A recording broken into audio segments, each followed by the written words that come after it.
शास्त्रों में गुरु का स्थान सर्वोच्च बताया गया है।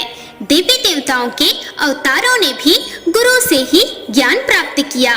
श्री कृष्ण और बलराम के गुरु ऋषि संदीपनी थे। संदीपनी ने ही श्री कृष्ण को 64 कलाओं की शिक्षा दी थी।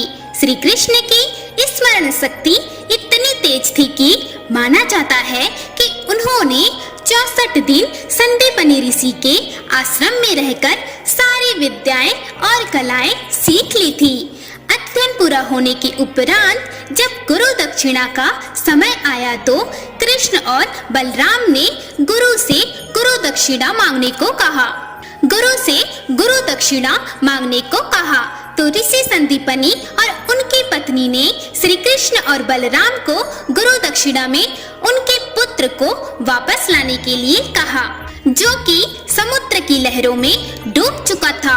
अपने गुरु की आज्ञा का पालन करने के लिए दोनों कृष्ण और बलराम प्रभास क्षेत्र में गए और समुद्र की लहरों में डूब चुके उनके पुत्र को वापस करने के लिए समुद्र देव से कहा।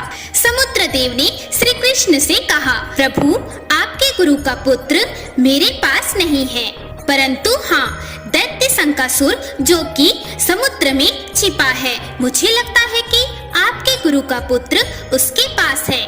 भगवान कृष्ण और बलराम ने समुद्र में जाकर शंखासुर को मारकर उसके पेट में गुरु के पुत्र को खोजा, लेकिन वह नहीं मिला। शंखासुर के शरीर से शंख बाहर निकला, जिसे 5 जन्य शंख कहा जाता है। शंखासुर के शरीर का शंख लेकर कृष्ण बलराम यमराज के पास पहुँचे। यमराज लोक में जाकर उन्होंने शंख बजाया। यमराज ने उनसे पूछा, प्रभु, मैं आपके लिए क्या कर सकता हूँ?